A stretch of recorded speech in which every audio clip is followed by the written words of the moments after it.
E o Você Esporte Clube hoje tendo o prazer de bater um papo com o Adriano Hartmann. E ele estava me contando aqui, antes da gente iniciar a nossa prosa, que além do livro do Caio Júnior, que é o motivo dessa nossa conversa hoje, ele já fez alguns documentários, entre eles o documentário que fala da vida, né, do pouco da carreira do Alex. Alex, como todo mundo sabe, jogou no Palmeiras, jogou no Cruzeiro e tem uma carreira extraordinária, principalmente no exterior. Tem até estátua, né? Até estátua o homem tem. E também participou do livro do Levir Coupe, técnico de futebol também. Mas, Adriano, tudo bem com você? Vamos para a prosa? Olá, Cláudio, tudo bem? Que prazer falar com você. Isso aí, esse resumo que você fez aí, né? Futebol sempre teve na minha vida, desde muito cedo, desde criança, quando meu pai já me levava para o Couto Pereira. Só uma E coisinha, só, Adriano. Vamos só ver se a gente vai ter uma boa relação aqui. Que time você torce? eu sou coxa branca, né? Rapaz, cara, você tem ideia da birra que todo torcedor do Londrina tem do Curitiba? Você não deve Rapaz, não ter. tem. Eu acho que. Me explica melhor essa birra aí, porque sei lá, eu sempre tive um carinho muito grande pelo Londrina, pelo Operário, por todos os clubes assim do interior em geral, sempre tive um carinho muito grande. Já tive no Estádio do Café algumas vezes. Que bacana. Mas por que a birra vem de lá para cá? A nossa birra é o seguinte: por muito tempo, agora melhorou isso, aí a gente tem que confessar, por muito tempo, toda vez que algum juiz resolvia fazer uma caridade, a caridade ia para o Curitiba. Nós já perdemos jogos no último minuto de pênalti, aqueles pênaltis que ninguém nunca entendeu. Mas, enfim, isso é uma coisa. Entendi. Mas eu vou tentar ter uma boa relação com você aqui, fica Mas, tranquilo. Cláudio, você sabe que a gente tem também, pô, esses dias eu tenho um podcast com o Levir Coupe, né? Que é o outro lado da bola no canal do Levir. E esses dias nós entrevistamos o Leocádio Consul, cracaço de bola, que foi muito bem no Curitiba e que foi muito bem também no Londrina. Tem carinho aí das duas torcidas. Sim. Não, tem vários personagens assim, né? Eu lembro até tem um zagueiro que jogou por muito tempo no Curitiba e que é meio lenda. Como é que é o nome dele? Rapaz, ele jogou acho que uma ou duas partidas aqui no Londrina e esses tempos atrás eu estava postando umas fotos e achei a foto dele da escalação. Eu falei, olha aqui, ó, tá vendo como há alguma similaridade também, né? Temos alguma coisa em comum. É. O Germano veio do Londrina jogar com a gente aqui. Falou com vocês aí, é verdade. Me fala um pouquinho da sua carreira.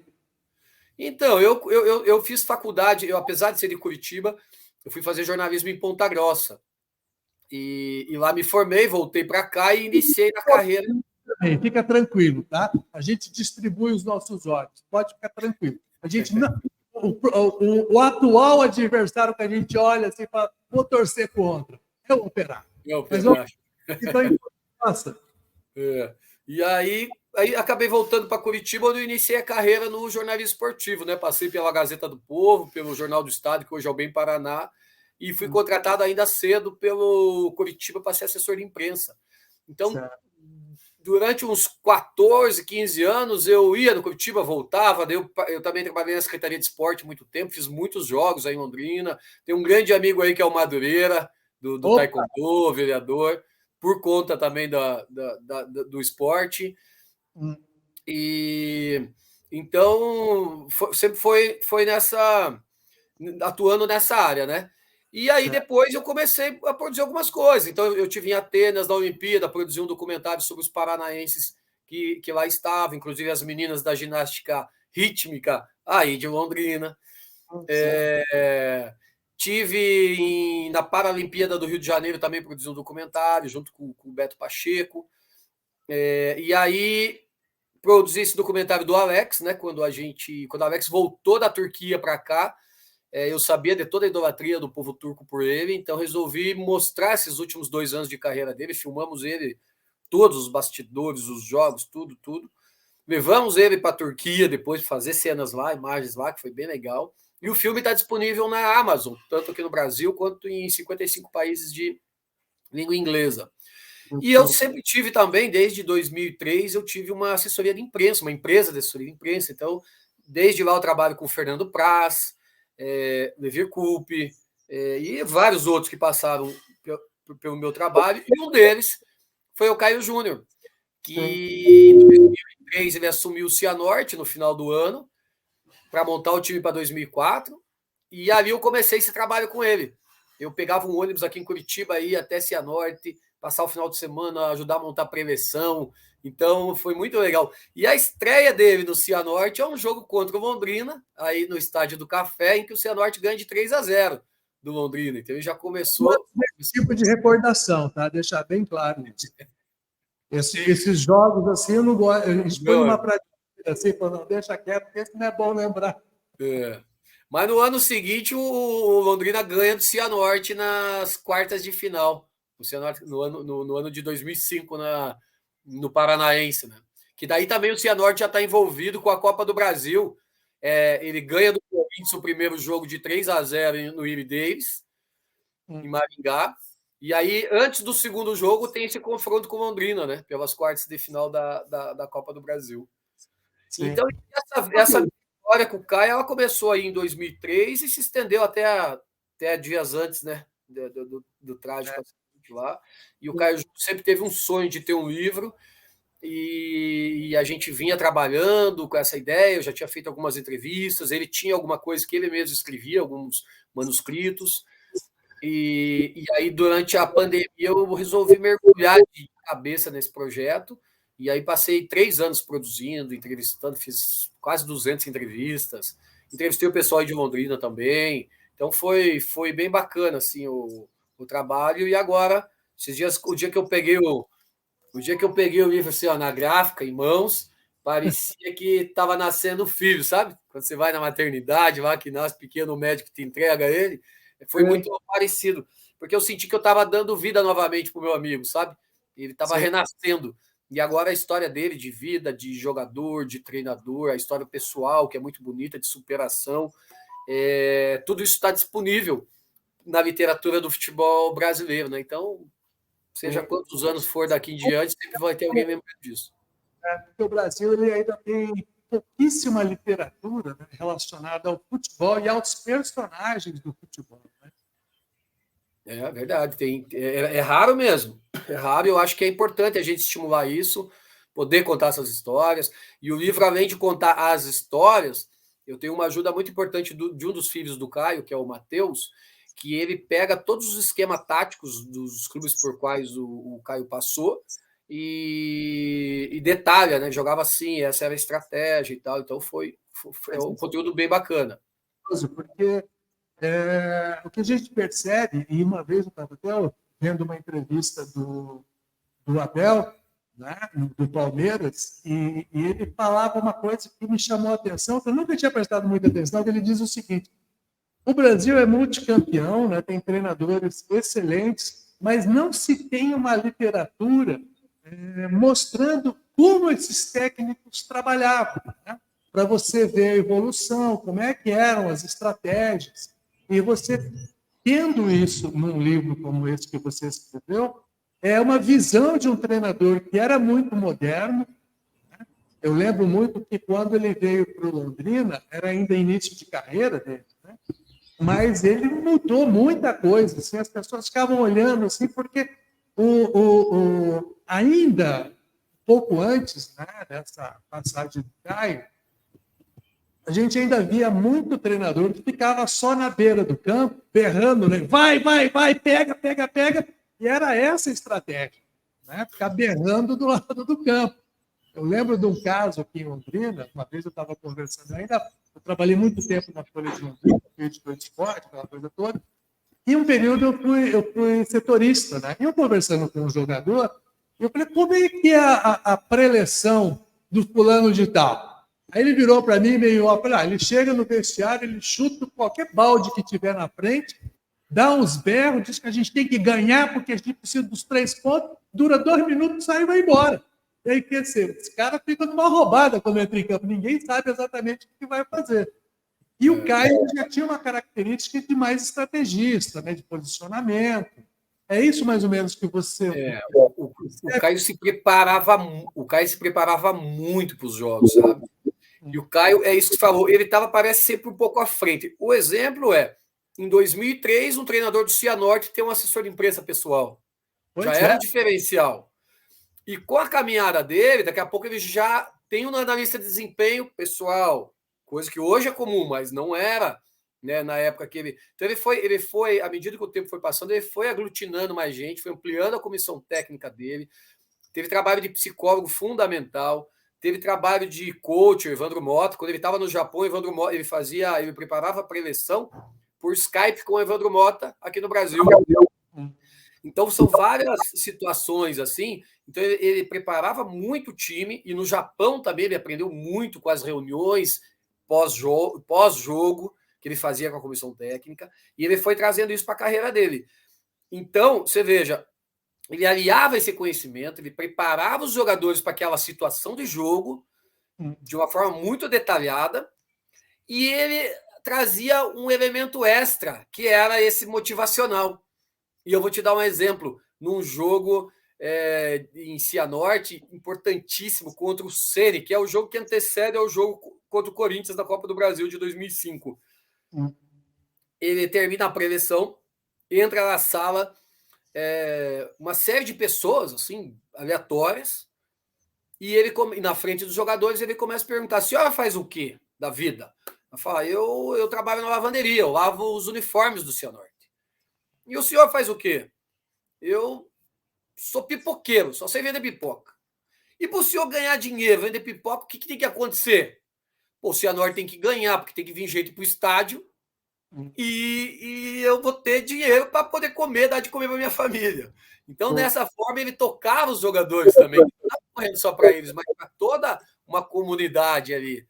E isso era muito comum, sabe? O Caio sempre tinha um extra na sua preleção. Ele se dedicava muito. A preleção era um momento muito especial para ele. Na sua opinião, ele foi melhor treinador ou jogador? Pergunta boa, hein? Eu acho que é difícil comparar. O Caio teve como jogador excelentes momentos, né? Se imagina, com 20 anos de idade, 1985, artilheiro do Grêmio, no Gauchão. O Grêmio era o campeão do mundo, o Grêmio era o campeão da Libertadores, mas não ganhava um gaúcho há 5 anos. Uma pressão gigante lá da torcida. Você veja. E a torcida do Grêmio tinha que aguentar essa tiração de sarro dos colorados, né? Então, aí surge um menino de 20 anos, primeira oportunidade, artilheiro do time, faz gol na final. E aí ele ganha a noite porto-alegrense, a vida em Porto Alegre, aquele momento, a década de 80, em que está surgindo as bandas de rock and roll, Engenheiros do Havaí surgindo em Porto Alegre, Legião Urbana em Brasília, o Traje a Rigor, Barão no Rio, enfim, Brasil inteiro, a cultura fervendo, né? A cultura musical, e ele conhecendo a noite porto-alegrense, Renato Portaluppi levava ele para as baladas. Então, tudo isso a gente aborda, né? Que momento era esse? Que momento político era esse? Tancredo Neves ganhou a eleição e não assumiu, plano cruzado. Então, a gente acaba trazendo essa história do Brasil também para o contexto. O sonho de todo jogador é jogar na Europa, e ele vai e faz sucesso no Vitória de Guimarães, ganha dinheiro, faz o pé de meia interessante, né? Sim. E aí tem uma baixa, que ele volta e machuca o joelho, tem uma cirurgia, quase para de jogar, e de repente surge novamente uma oportunidade no Paraná Clube. E aos 32, voltando de cirurgia, ele novamente faz um baita de um trabalho no Paraná, faz 2 gols na final, é um dos artilheiros do time, e conquista uma torcida, né, que depois ele volta a reencontrar como treinador, né? É um dos maiores ídolos aqui da torcida do Paraná. Então, a carreira de jogador de futebol é muito bonita. Sim. E a de treinador não é diferente, né? Ele começa, o próprio Paraná dá uma oportunidade nos juniores, e aí já surge, o Bonamigo sai, ele já assume o time numa final de campeonato de 2012, super campeonato paranaense, joga contra o Atlético Paranaense. Daí no brasileiro desse ano, ele pega o Paraná faltando 10 jogos, com 90% de chance de rebaixamento, livra o time do rebaixamento. E aí tem o Cianorte na vida dele, E tem os momentos que ele considerava que não foram os bons momentos, que deu uma tristeza para ele. A passagem pelo Londrina é uma dessas, infelizmente, porque ele teve um convite que o deixou muito feliz. Ele chegou, o time tinha 3 jogos e 3 derrotas, ele sofreu 10 gols.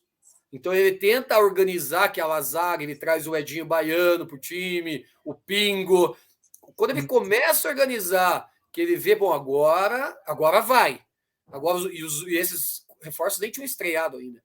Aí um dos diretores do Londrina faz um relatório dizendo que o Caio não tinha um bom relacionamento no vestiário com os treinadores, com os jogadores, o que era uma mentira, todo mundo sabe disso.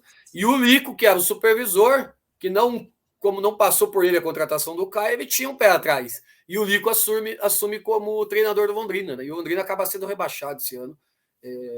E a história do Caio no Londrina acaba sendo pequena, né? Um curto espaço de tempo, mas é uma coisa que chateou muito ele. Logo em seguida, ele tem outra experiência muito ruim no Gama, de trairagem e tal. Daí ele desiste, ele fala: não quero mais, vou ser comentarista, volta para a rádio. E no ano seguinte, em 2006, o professor Miranda o convida novamente para assumir o Paraná Clube, e ali deslancha, né? O Paraná vai para a Libertadores, aí abre as portas do Palmeiras, do Flamengo, mundo árabe, Japão, e aí sempre trabalhou em alto nível, e lá fora, principalmente, ganhou muitos títulos, ganhou muito dinheiro, conseguiu uma independência financeira, conseguiu evoluir como treinador, como pessoa. Então, assim, é difícil te responder, tanto num quanto no outro, ele teve bons momentos, teve idolatria em clubes. Então, eu acho que teve os 2 momentos assim foram importantes. No livro, eu sei que você conta alguns perrengues que ele passou. Né? Dá para a gente falar alguma coisa sem estragar a surpresa, digamos assim, do livro? Claro, pô, tem bastante perrengue, porque eu tomei esse cuidado. O livro você tem que retratar a realidade, né? A parte boa, a parte ruim, as vitórias, as derrotas. Então, como treinador, algumas vezes ele falhou, e isso ficou muito evidente. Eu vou dar um exemplo, eu citei um Super Campeonato Paranaense 2002, é a primeira chance dele como treinador profissional, né? Ele vinha da base do Paraná. O Atlético Paranaense era o campeão brasileiro de 2001. Então, durante a semana, ele pensa numa estratégia. Porra, lá na Arena da Baixada, eu vou ter que me fechar. Então, ele chega a conversar isso com os jogadores, com a comissão técnica. Vamos fechar lá e tentar decidir em casa. Mas, em cima da hora, ele fala: sabe do quê? Eu vou surpreender esses caras. E vamos para cima e nós vamos surpreender. Eles estão esperando nós fechar, nós vamos ganhar esse jogo. Perdeu de 6-1. Porra. Levou uma porrada daquelas. Mas tem vezes que não, né? Então, termina o jogo, ele fala assim pro Omar Feitosa. E agora? O Omar era o auxiliar dele, né? No rádio, né? E agora, Omar? O Omar fala: agora estamos fodidos, pô. No jogo da volta, ele consegue ainda um 4-1 em cima do Atlético, um honroso 4-1, mas infelizmente não ganhou.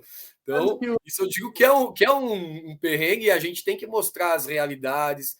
Tem muito caso, tem briga. Ele e o Cuca, por exemplo, eles tiveram uma intriga grande durante um período no Rio de Janeiro ali, por conta que o Caio saiu do Flamengo, o Cuca assumiu o Flamengo, e o Caio achou que o Cuca já estava acertando, então eles ficaram no mal entendido, tornou-se público essa briga. Eu tive que muitas vezes tentar apaziguar os dois, por ter amizade com os dois. E em 2016, quando o Palmeiras vai jogar com a Chapecoense lá em Chapecó, o primeiro jogo é o último jogo, penúltimo jogo do primeiro turno. Os dois se encontram de novo, e conversam, e se acertam, e lavam a roupa suja, entre um vestiário e outro, e se abraçam, e o carinho entre eles é restabelecido, o respeito entre eles. E o último jogo do Caio em vida volta a ser novamente contra o Palmeiras do Cuca. E novamente encontro, e o Cuca deseja boa sorte pro Caio lá na Sul-Americana, e o Caio fala pro Cuca: ó, quero que seja campeão, mas não hoje, porque a gente, né, ia se enfrentar ainda, mas o Palmeiras acaba sendo campeão. Então tem essas coisas. Eu trouxe para o livro, conversei com o Cuca, conversei com, enfim, os perrengues que ele tinha das pessoas, esclarecer, contar as histórias. Então tem muita coisa aí, tanto quanto profissional, quanto na vida pessoal também. Tem uma vitória muito grande em cima da depressão e da ansiedade. O Caio começou a sofrer com isso muito novo, porque ele foi morar no Olímpico com 15 anos na caverna. E você sabe como é que é esse, principalmente antigamente, né? Esse meio, menino de tudo que é canto do país, tem muito bullying, tem muita sacanagem. O Caio ele já era de uma formação melhor, escola marista, então chegou lá com roupinha de marca. Então ele sofreu muito com isso no começo. Pô, teve um dia que os caras queimaram o pijama dele, porque ele chegou de pijama na concentração, os caras queimaram o pijama. Eu servi o Exército em Brasília, na Polícia do Exército. Tudo molecada, tudo de 19 para 20 anos. Né? Era um inferno na Terra. Os caras passavam o dia inteiro arrumando um jeito de sacanear o colega. Entendeu? Era bem. E no futebol tem muito disso, né? Porque é uma convivência terrível, porque você está o tempo todo com a pessoa. É muito complicado. Você, ainda mais se você mora, por exemplo, num centro de treinamento. 20 meninos em cada quarto, embaixo das arquibancadas do antigo Olímpico. Aí tinha a história da loira fantasma que assombrava eles à noite. Tinha os mais velhos, como ele era o mais novo, os mais velhos às vezes saíam para a noitada, voltavam, acordavam de madrugada. O Renato Portaluppi é um desses, que é 2 anos mais velho que ele, virava eles do colchão. Então, tudo isso ele foi enfrentando, né?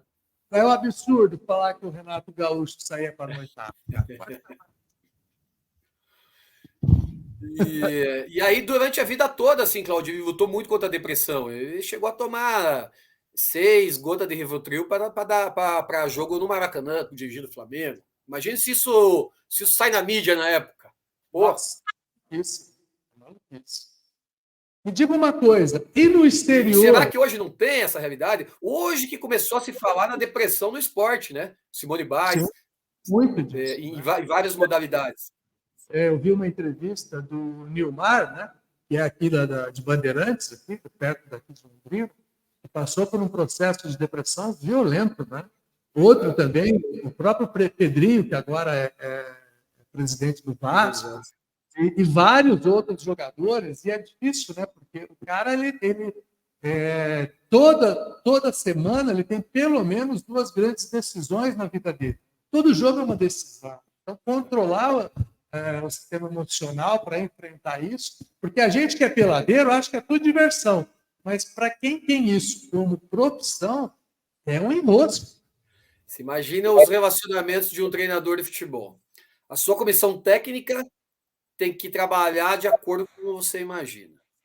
Os jogadores têm que pôr em prática o que você planejou. A diretoria você tem que estar todo momento dando explicação. E interfere também no teu trabalho.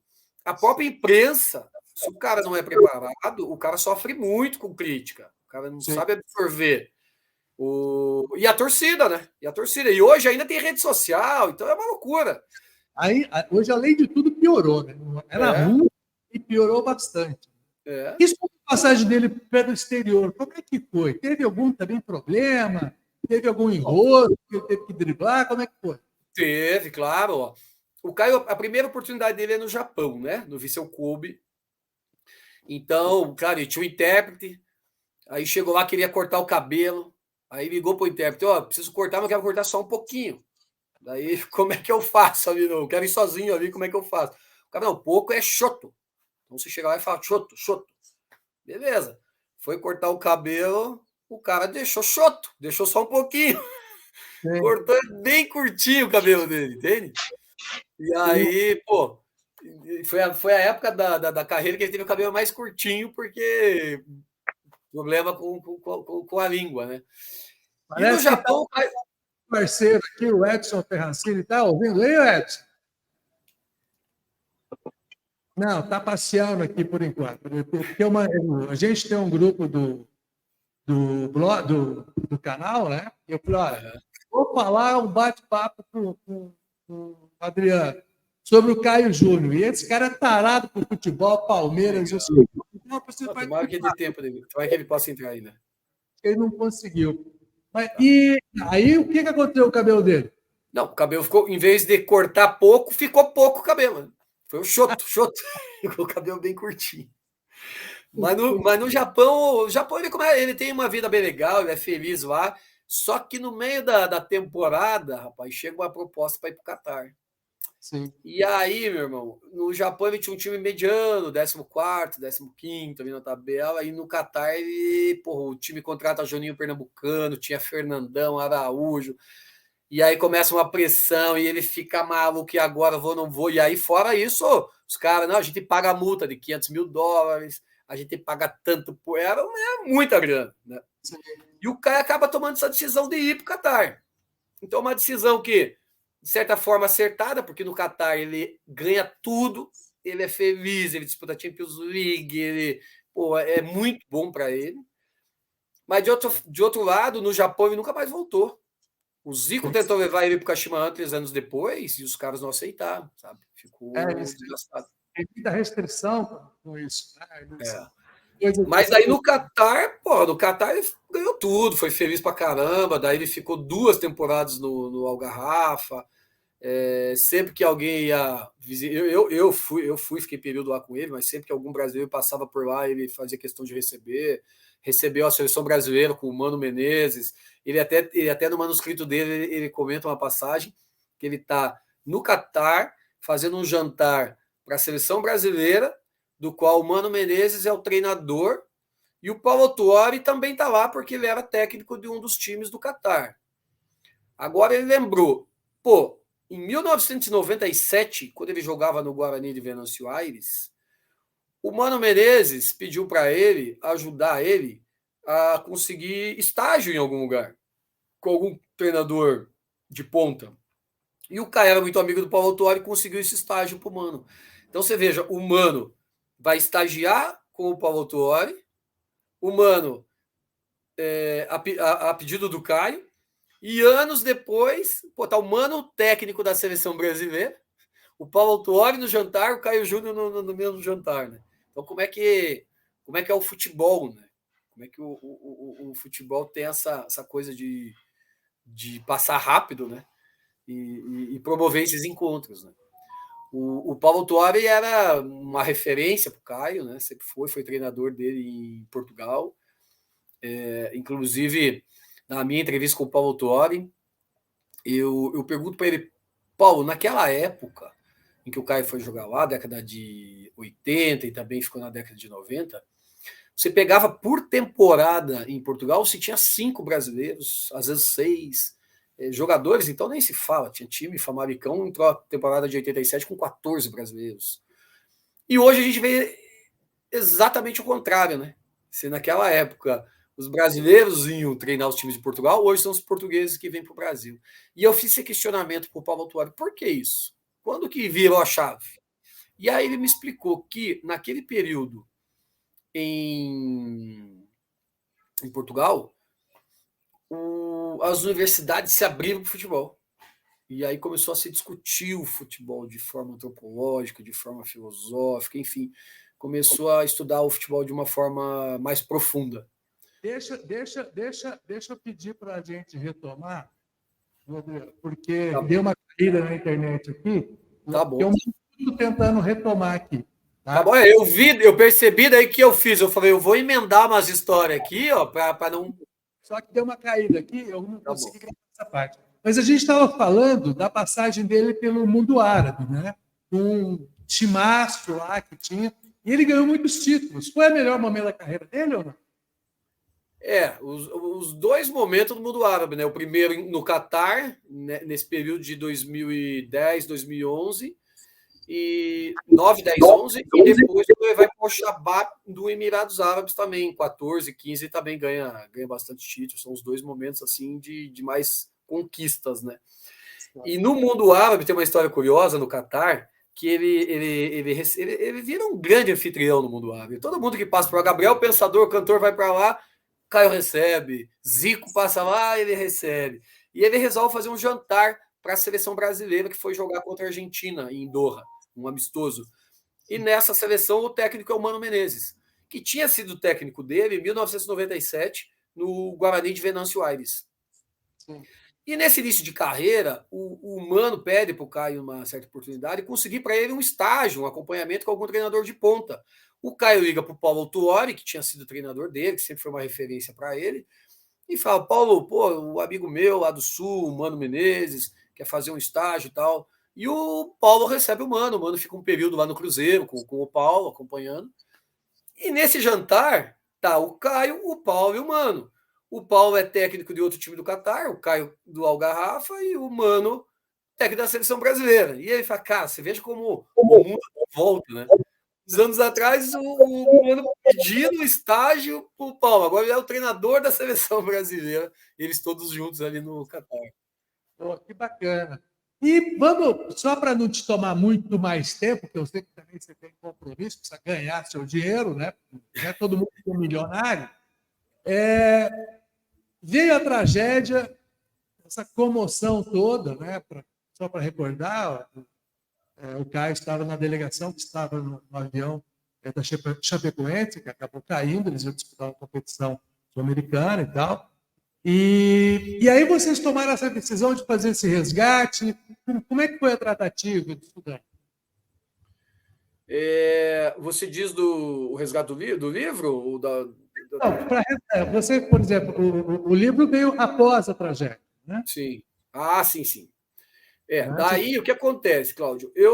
Logo que aconteceu a tragédia, foi muito forte, né? Porque eu poderia estar naquele voo, eu não fui porque, como a decisão o jogo da volta, eu e o Caio convencemos a diretoria da Chapecoense de fazer em Curitiba e no estádio Couto Pereira. Então o Caio falou: agora você fica em Curitiba para ajudar a organizar o jogo da volta. E eu falei: beleza. Então eu fui até São Paulo, vi o jogo com o Palmeiras, eu já tinha passagem comprada. E aí eu vim para cá e eles foram para a Colômbia. Então foi uma coisa que pegou muito forte, né? Eu fiquei meio aéreo, mas atendendo imprensa, fazendo meu trabalho, mas realmente um momento muito difícil. E aí eu falei: pô, eu vou fazer um roteiro e vou fazer um filme. Porque eu vinha numa pegada de documentários. Então eu fiz o roteiro de filme. Eu fui para o Rio de Janeiro, sentei com o Walter Salles, o Walter conheceu o Caio junto comigo lá no treino do Botafogo. E ele falou: Adriano, eu tô junto. Conta comigo, vamos fazer esse documentário. Só que eu tentei, durante um período, entrar em editais e tal, e não consegui viabilizar, né? Sim. Aí eu vinha com a história. Quando veio a pandemia, pandemia a gente tá acostumado a fazer 200 coisas, né, Cláudio? Você é assim como eu também. Né? Tem o plano A, tem o plano B, tem o plano C, tem o plano D, tem o plano F. E aí cara, fiquei em casa, cheio de energia, eu falei: sabe do que, cara? Eu vou escrever a história do Caio. E aí comecei as entrevistas, né, por Skype e tal, e pau, dei um gás. E aí, juntando todo esse conteúdo que eu já tinha, do Caio, das entrevistas, mais os 13 anos como assessor de imprensa, foi construindo a história, né? O momento mais difícil, sem dúvida alguma, foi essa reta final, né? Porque aquele vestiário da Chapecoense, que todo mundo cantando, eu frequentava. Aquelas pessoas que estavam ali, que estavam no avião, eu conhecia. Eu estava na churrascaria na última festa depois do jogo de São Lourenço. Eu estava lá em São Paulo. Então, foi muito difícil. E aí, quando você começa a estudar o que aconteceu, a partir do momento que a aeronave sobe até lá, é uma barbaridade. Não é um acidente, é um assassinato, sabe? O que o piloto fez. A ganância do ser humano, querendo economizar dinheiro com combustível. É inimaginável. O que o cara fez com o avião é o que você pode ter feito alguma vez, eu já fiz alguma vez na vida, calculando que, pô, tô aqui no centro, eu vou chegar na minha casa, será que chega, será que não chega, tem um posto perto. Cheguei, beleza, mas é de carro, se o carro parar, O carro para, tem que não deixar ele cai. na rua e tudo bem. E o cara tratou nesse episódio, ele trata a vida de todos dessa forma. Então é um absurdo, é muito dolorido escrever sobre isso, uma responsabilidade muito grande de detalhamento, porque você não pode errar em nada, inclusive no legado depois, a discussão com as seguradoras hoje em dia, né, o que está na justiça. Então você tem que tomar muito cuidado com isso, né? Então foram momentos assim mais tensos ali do livro, muito emotivos, né? Muitas vezes minha mulher via assim do nada, eu estava chorando em frente ao computador, mas era das lembranças, né? Sim. Eu queria te agradecer muito. Uma coisa, eu vou pedir para você me passar todos os links dos documentários, onde comprar o livro. tá? Como adquirir o livro, eu vou deixar tudo aqui na descrição do nosso vídeo, tá? Para que as pessoas possam entrar em contato com você e tal. Beleza? Tá bom, vamos lá. E eu queria te agradecer muito pela essa prosa, cara. Quando tiver outra oportunidade, vamos conversar de novo. Ô, Cláudio, eu que agradeço a oportunidade. Para mim é um prazer enorme aí falar com você, falar com os amigos de Londrina. E você sabe que aí de Londrina vocês me fornecem um dos meus planos aqui, porque eu tenho uma cerveja chamada Bendicta, e a gente produz ela em Jataizinho, aí do ladinho de Londrina. Então, uma vez por mês vem um pallet aqui para mim. E aí eu costumo dizer que o meu lucro é líquido, né? Minha mulher que fala, eu duvido que isso dá lucro, você mais bebe do que vende. Mas é sempre um prazer ter esse tipo de negócio. Claro, pô. Mas que bom, Valeu. fico feliz, te convido quando estiver aqui em Curitiba, vai ser um prazer te receber aqui em casa, fazer um churrasco, e se eu for a Londrina, vou aí te dar um abraço também. Vem sim. Abraço. Tchau, tchau.